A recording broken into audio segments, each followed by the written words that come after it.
everyone, I'm Heather and welcome back to my channel. So we are back today with I Was a Teenage Exocolonist. We did go out into the new area. I'm really convinced that we're not going to be able to do well here, just based on our cards and what I presume will be the much higher card total that we're going to have to need. I'm sure we could probably get away with not even going out here, but I thought I would give it a try. So let's go ahead and get started. Okay, so here we are out in the wilds, and we have this one right here. A precarious natural land bridge drops down sharply on both sides. You kick a rock over the side, but don't hear it hit the bottom. Do you cross? Yes. You shuffle across it slowly, examining the cracks and sticking to solid places. You accidentally send a few more pebbles skittering over the edge and think better than me. And we did get a card that's +6 with a +2 if it has the highest value. Hopefully that will not be the case, but it might be. Alright, so that was a thing. We've got some of this. It would be nice if there were more interesting items as well. Like, there seemed to just be, like, a specific number of items. I honestly have no idea where to go. I guess let's try this one. You're walking along a ridgeline when your foot knocks some rocks down the slope. You anticipate the familiar clatter as they plunge down into the chasm, but realize it's silent, just the wind. You peer down the slope. Nothing's falling? Wait, the rocks you dislodged with your foot are just floating. You take a step forward and realize you feel lighter too, like you've taken off your mountaineering gear. You take another step forward. It's a struggle to keep your foot on the ground. With one more step forward, you realize it's possible to take both feet off the ground. You're floating. You nudge your foot and let the momentum float you forward a few feet, feeling more untethered by gravity the farther forward you go. Ooh, onward. The ridgeline is narrow with a steep drop on either side. There's no way around this strange anti-gravity field, and if you fall out of it, you might plummet into the chasm. Let's see if we can go. 72. I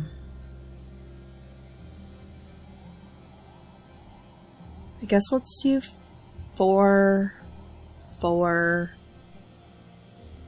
and 5. Okay, I guess let's try that. Let's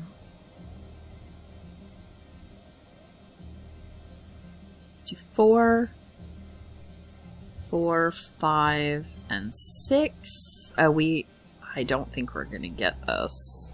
Oh, we might. 15. Okay, so let's do 4, 4,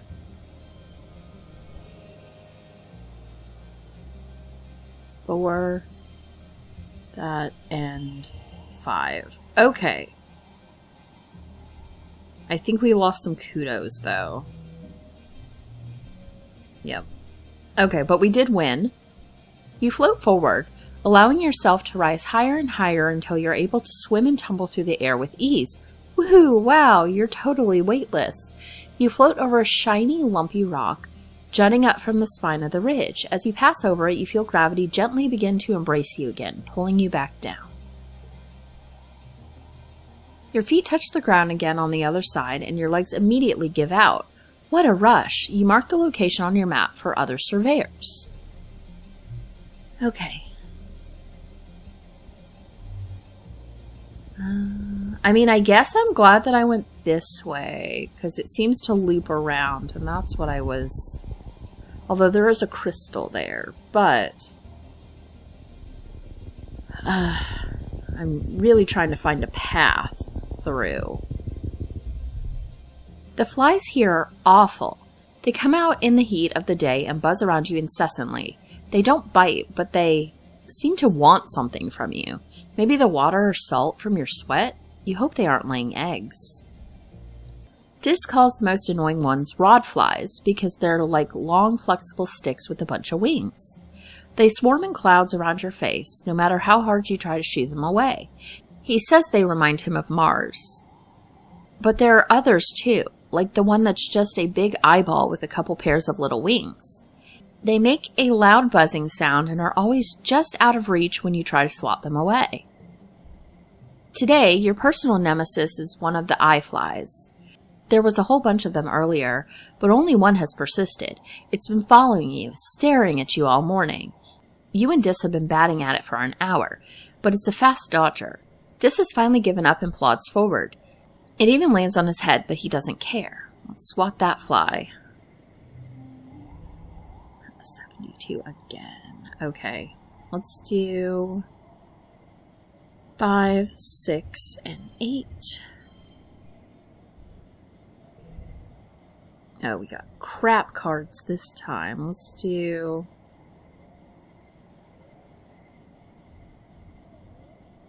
I guess we'll do this, because that'll give it some extra. 4, 6. I'll add stress, but we kind of need it because we have a lot of low cards right there. Okay.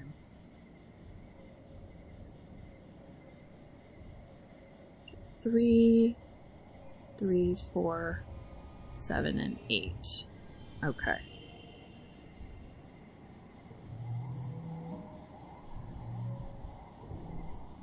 The eye fly is the size of a human eyeball and made of concentric rings of rainbow hues, black, yellow, green, blue, and purple. You find yourself staring right back at it. You wonder if the rings have something to do with the light refraction. You let it land on your arm. Then you strike. Ha! Got it. Squashed.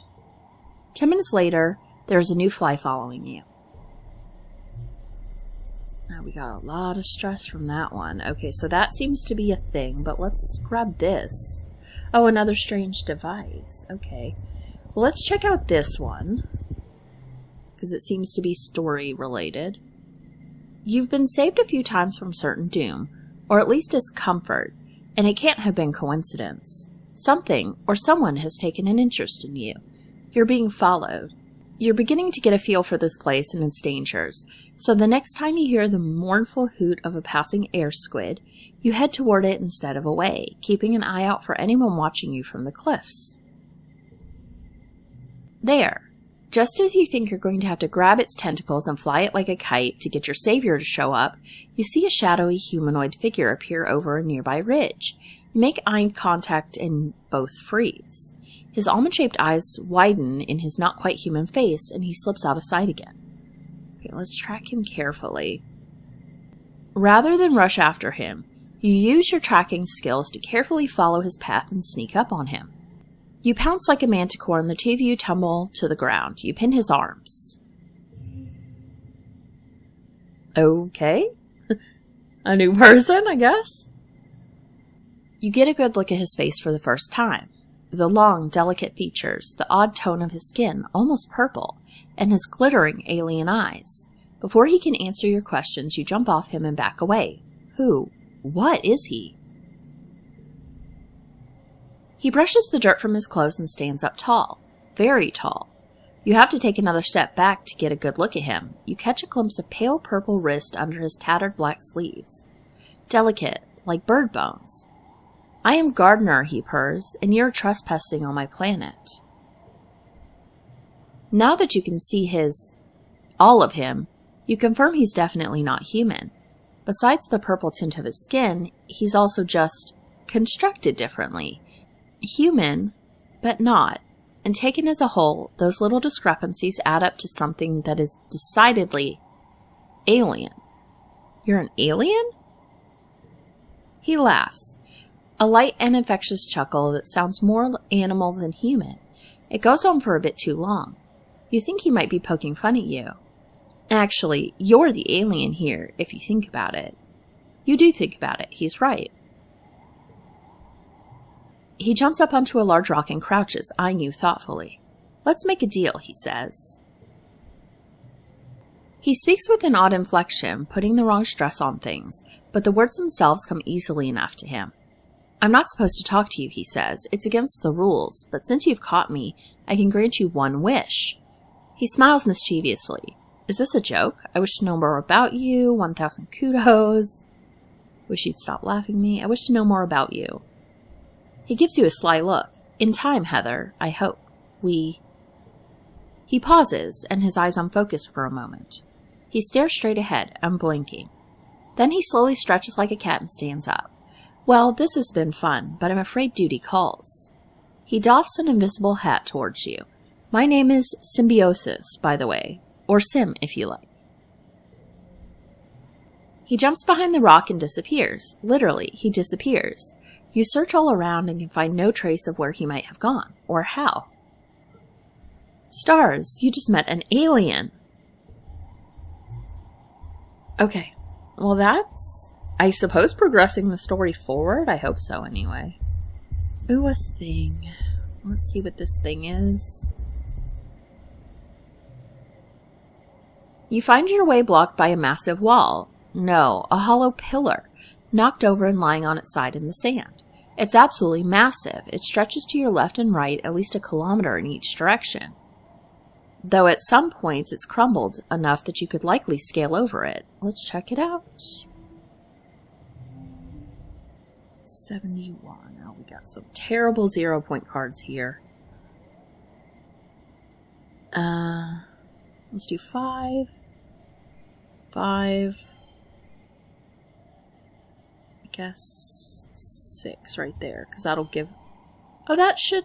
Oh, I guess not. Okay. Oh, that's not great. Okay, so let's do 5, 6... Well, I guess we want to do 6... 4. I guess 8. No, that's terrible. That's terrible, but we only need 11.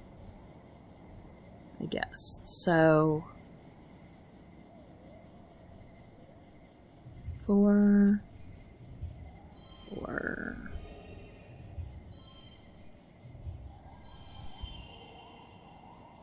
Fine, whatever. It doesn't matter. We got the super goal anyway.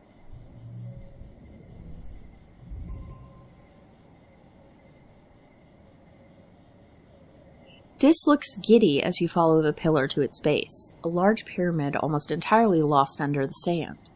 You brush away some of the sand and find that the pyramid is inscribed on all sides with pictures of, well, wormholes, you think. This pillar must have once stretched up into the sky. Maybe it was some kind of observatory or sacred building, or just a monument to the wormhole. Mysterious.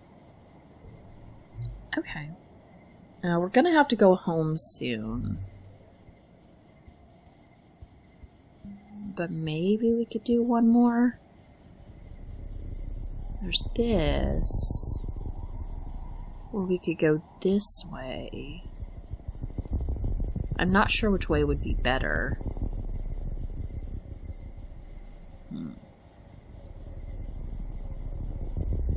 I guess let's do this one, that way we might be able to get that flower. You haven't been down into the deepest crevices of the ridges, where the crystals grow thick and the air is stagnant and dead. It's already sweltering on the ridges, but in the chasms you can see the heat warping the air almost like it's a permanent fog. Utopia says the air is so thick and still that you can't even use your glider down there. At least one thing survives in the haze, though. While you take a break for lunch one day, you can see flickers of silver dart in and out of the fog, like ripples of light on the lake.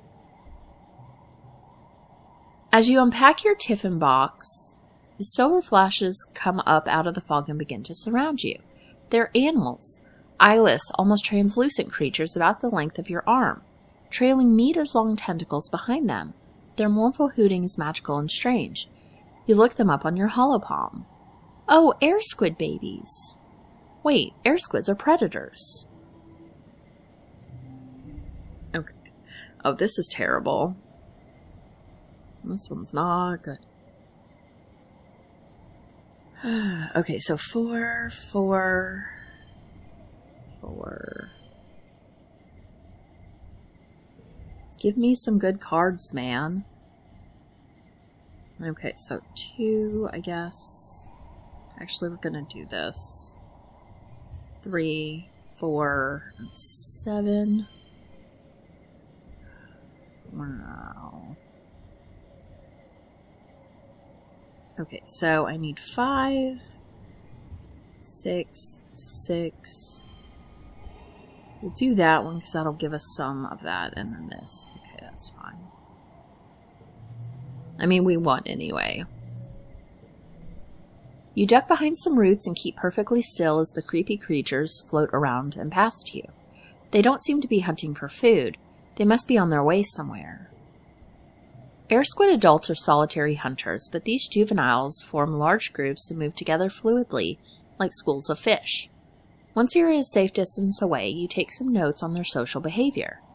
The oddest thing is how many there were, hundreds of things. But mature air squid are very rare creatures, more often heard than seen. It must be a tough life if so few of them reach adulthood.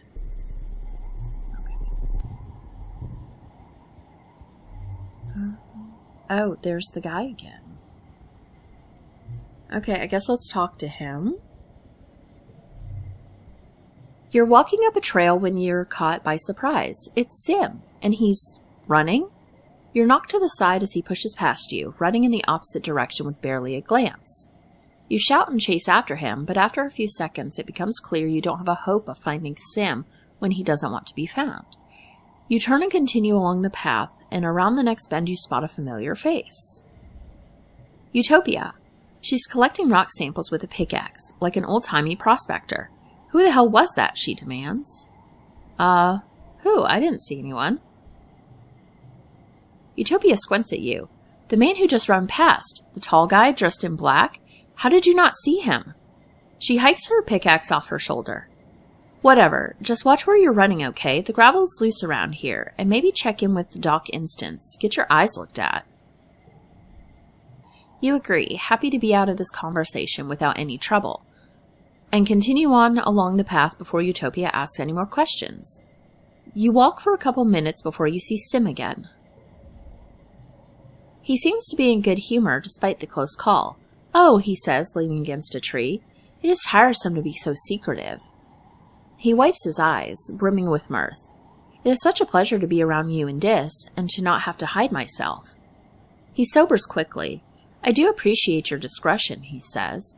It's not the right time for the gardeners to be formally introduced. To do so too early would cause a great degree of chaos. Yes, even the female surveyor, he continues. I do like her, but I have learned from my limited experience with your kind that adults of your species do not react well to surprises. It is good you're here, though, Sim continues, as I do need something from you. Data. What? Sim holds up his hands. Please do not be alarmed, he says placatingly. I do not mean sensitive information such as personnel and defenses. I mean only the contents of your digital culture archive. Like holovids? Sim smiles. Yes, exactly. Your holographic recordings of movies, music, books, cultural artifacts only, I promise. Why? Well, Sim says, isn't it obvious? I wish to know more about your kind. I wish to learn how to... He struggles for the right phrasing. I wish to learn how to act in such a way that is not so discomforting to humans. I probably don't believe him, but you know what? For the sake of drama, I'll do it. Sim's gentle smile grows warmer. Truly, he asks, clasping his hands. Oh, I thought it would take a great deal more convincing. You are surprising. It's such a pleasure. Oh. Oh my God, really? Man. You tell Sim that you can likely find a mem drive in engineering and fill it with the data he wants. But you have a few questions of your own. That's fair, Sim says. It must be frustrating to feel as though the truth is being withheld from you. Ignorance is not a yoke your kind bears easily. Please trust me when I say that my inability to answer your questions is born of circumstances beyond my control, and not a lack of desire on my part," he continues. "I have full faith that you will know everything soon enough." Okay.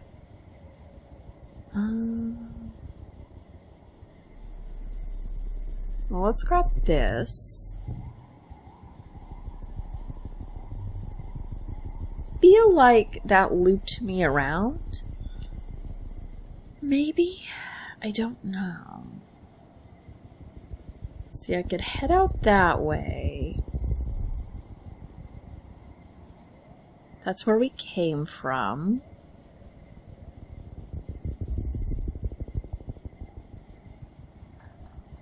Do I have enough for one thing? I guess if I do this, it would send me back. So I guess let's do this. A beautiful little locust lands on your arm. It calmly washes its face with its forearms and vibrates its wings, like it's cooling off. Aw, poor little guy's all alone. Let's befriend it. Okay, so let's do...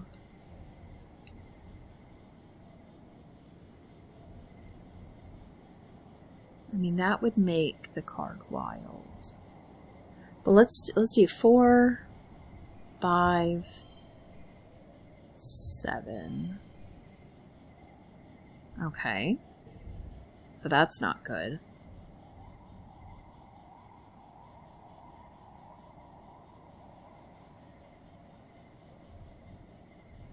Okay, so I guess let's do you, you, you, and you. That's not great because that leaves us a decent amount to have to get. Okay.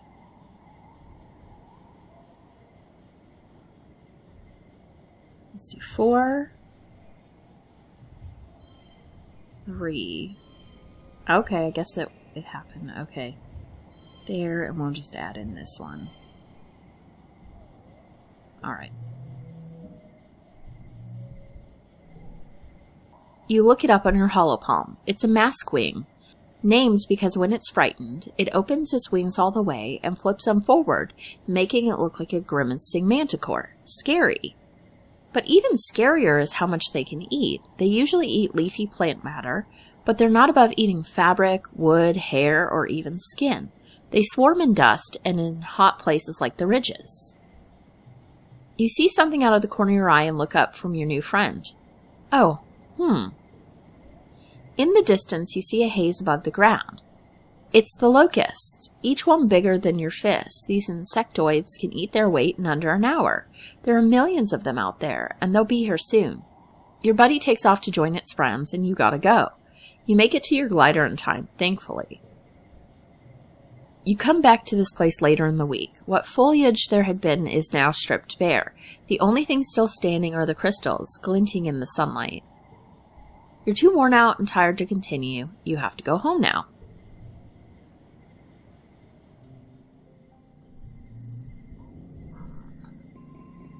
Okay. Perception and engineering. This year's Vertumnalia is ushered in with a big military band. Horns and drums, supplemented by recordings of parade music from Earth. Governor Lum strides out of command on a grand red carpet and ascends the stage to raucous applause. "Thank you, everyone," he calls out over the din. "Look at you. Look at this colony, finally truly united." "All it took was a common enemy," he declares. "I look at you beautiful people, you strong people, you good human people, and I see a fire in your eyes. I see courage in your hearts. I see a colony that's ready to win. I see a colony that's here to stay. Vertumna, do you hear me?" He raises his arms and roars. "Do you hear me, Vertumna? We humans aren't going to hide anymore." Lum gestures for Security Chief Rhett to join him on stage, then continues. The original fugitive colonists got it wrong. In Roman mythology, Vertumnus was the god of cultivation, not of rampant chaotic growth. He clenches his hand into a fist. We need to clear the field before we can plow it, for Tumna won't be safe for human life until the aliens are eradicated. Rhett crosses his arms and nods in agreement. Maybe there's more to this plan than Lum is letting on. Lum descends from the stage and does a receiving line of handshakes and fist bumps. In the vacuum left by his presence, Chief Administrator Seek takes the podium and clears their throat. Ahem. I want to announce that this will be the last year that festival contests will be held. What? A sound of protests rise from the crowd, and near the front, Lum just shrugs theatrically and mouths, "Not my fault." Seek looks down at him pointedly, then continues, "This war will use our colony resources at a tremendous rate, including the most valuable, time." Lum takes the stage again and soothes the crowd. "I do have some good news," he declares. "Starting today, the colony is going to be granting requests from people who want to have children." A happy murmur burbles through the crowd. "Yes, that's right. It's time to start on the next generation of Rotumnans and secure a future for our children." Lum pumps his fist in the air. "Humans! Humans! Humans!" Anyway, about this war on nature. "This is stupid," Cal says immediately. "I know survival is important, but we don't have to kill things to survive here." Marsh rolls her eyes. "Duh, of course you'd think that," she mutters. "Personally, I think Lum is a total nullhead. He's not that much older than me. What is he, like 24? And everyone listens to him?" She flips her hair over her shoulder. "They should listen to me instead." Finally, you're all called to participate in the games. The last ones, maybe forever. If this war on nature ever ends, you'll probably be an adult. As your friends all separate into their usual games, you realize that this may be the last time that you just get to be kids. What do you choose? I don't care. I'm gonna skip it. You head off to the walls, Sardi there having slipped away sometime during the speeches. "I hate this colony," he mutters. "I don't want to live on this planet anymore." After the festivities, everyone is supposed to take a few days vacation. You and your friends relax, but the adults move around the colony like ants in a hive, fortifying the walls and preparing for the human offensive against the planet. Okay. I feel like this is saying something to us. Alright. Doesn't look like anyone has any particular bubbles. I'm not seeing any items to pick up. I mean, there might be something out here. Oh yeah, just does. But we'll pick that up next time. So I guess that's where we're going to go ahead and end this episode. And I will see you guys next time. Bye.